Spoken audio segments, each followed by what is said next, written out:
we're going to have children's books, we're going to have a car book, and you mentioned to me earlier that they're also thinking of compiling a companion, some sort of... There's a companion book coming out on a little bio on me, and then, of course, like an encyclopedia on the books and the characters and that sort of thing. And then they want to do a spin-off series, paperback, called the Numa Files, which would be a different cast of characters, like Second Generation 2, you know, the Star Trek.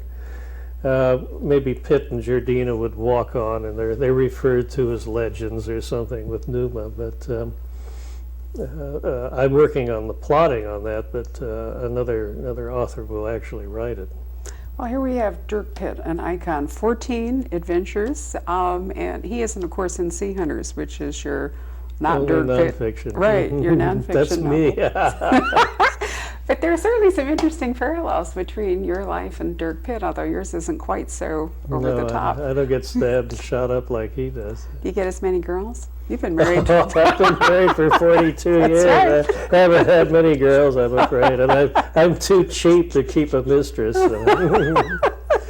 Oh, as an author, actually, I was thinking about that when I finished Flood Tide, and here's Dirk going off to the Caribbean, you know, with a INS agent that was part of the book. Is it necessary for him to sort of love him or leave him every book in order to give you a chance for new romantic tension in every plot? Well, I can't marry him off. I think with a series hero like that, it would even though 50% of my readership are women, easily. But even they write in and say the same thing, for gosh sakes, don't marry Pitt off or anything. So I've often had him go off with the heroine or whoever, but she doesn't show up in the next book, except the Congresswoman Lauren Smith. She comes in and out every so often. But I think in a book called Inca Gold, at the end, Pitt asked her to marry him, and she refused. Right. So, and then I think the book before this one, Shockwave, I killed off the woman in that, the love interest, and I caught hell on that one. I don't know how many letters I caught raising hell, and I killed her off. So, no, you have to keep Pitt single, even though he's getting pretty, long in the tooth now. Because if I married him off, it just wouldn't play. Right. To have Giordino show up at Pitt's house and ask Pitt's wife, "Can Dirk come out and play?" It just wouldn't work. So. Well, he is still recovering from the trauma of Shockwave Mm-hmm. when Flood Tide right. opens, Mm-hmm. which maybe makes him a little more vulnerable to Right. the Mm-hmm. next lady.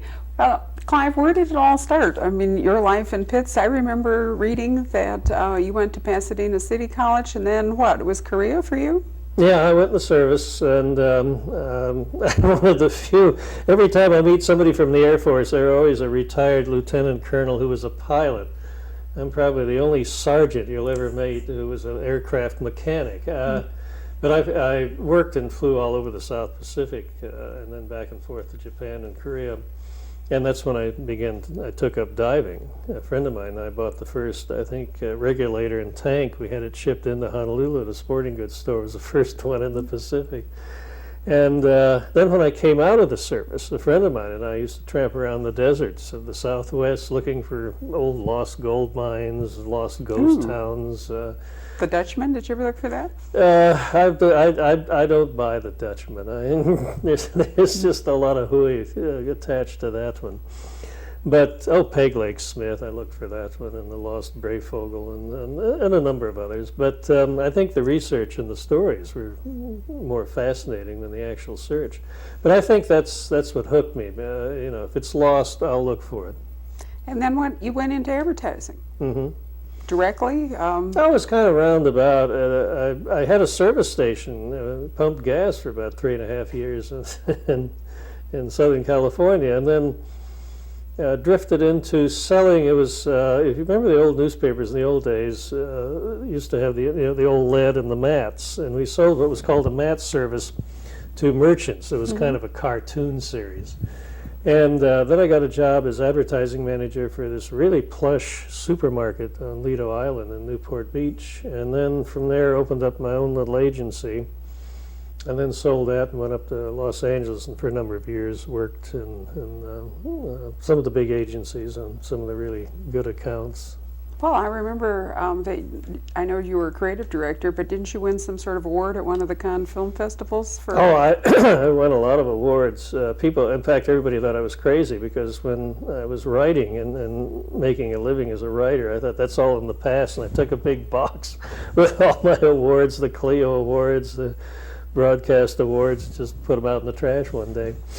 And but no, I was fortunate. We won a lot of awards on the Ajax White Night, Budweiser. Was the Ajax White Night yours? That I was didn't one of know mine. that. Yeah. Well, I was a crew. There was like 6 of us that worked on that. We came up with the idea one night when we were working late. Nothing clicked, so we went out for dinner and of course started to drink, and we all got just bagged. And we came back to the office and just kind of dreamed up this campaign as a joke, and laid it on the account supervisor's desk. And in the morning, when we stumbled back in and picked up again in the conference room, the account man came in. He said, "Hey, that was a great idea you guys came up with last night." And we said, "Oh, sure, ha ha," because we had a phallic symbol in it and all kinds of things.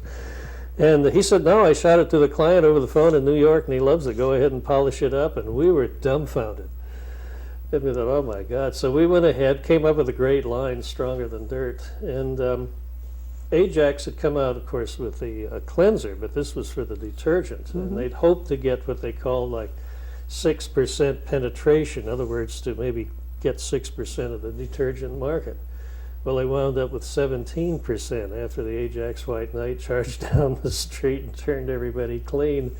And we always got a laugh out of Time Magazine, Newsweek, Advertising Age, all the articles that went on about the great in-depth psychological research that must have gone into the Ajax successful White Night campaign. And here was 6 guys who had drunk one night. So strange things happen. People always say, if you're ever going to write a book on advertising, but I could do maybe 3 chapters and that would be about it. You know, I find that fascinating. Dorothy Sayers did her writing, whatever one wants to call it, learned her craft as an advertising copywriter, and she eventually sent one of her mysteries, if you recall, Murder Must Advertise, in that world. Right. And she did some absolutely great stuff, which in some ways, you can quote an advertising jingle where you can't really quote a whole paragraph. Well, I think too Lord Peter. that the advantage or disadvantage, depending how you look at it, coming out of advertising, particularly copywriting, you write very simply because you're used to writing the short, snappy copy. You had to get the message across in a paragraph or a headline.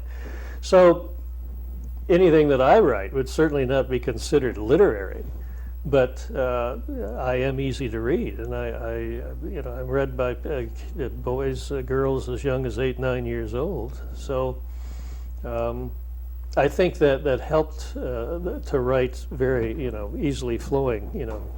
Really accessible, I think, Right. yeah, for a lot of readers. But something else that I know you and I have talked about previously that I think was a real benefit from advertising is that you've got such a great sense of packaging, of cover design, because didn't you go back when they refreshed all the covers of the paperbacks, don't I recall? I when went we were at and the had store them a all couple? redo them to where they had never thought of continuity. It's a word that's just foreign to publishers. So I had them, all the paperbacks had the same kind of general layout for the continuity there. And then what was really unique, which they said was unheard of, was that using exactly the same cover illustration and art for the paperback as the hardcover.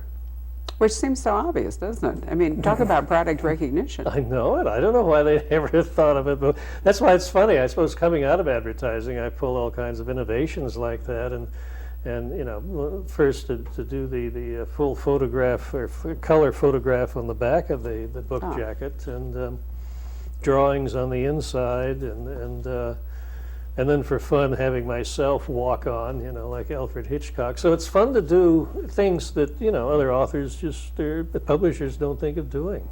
Well, you certainly have led the way.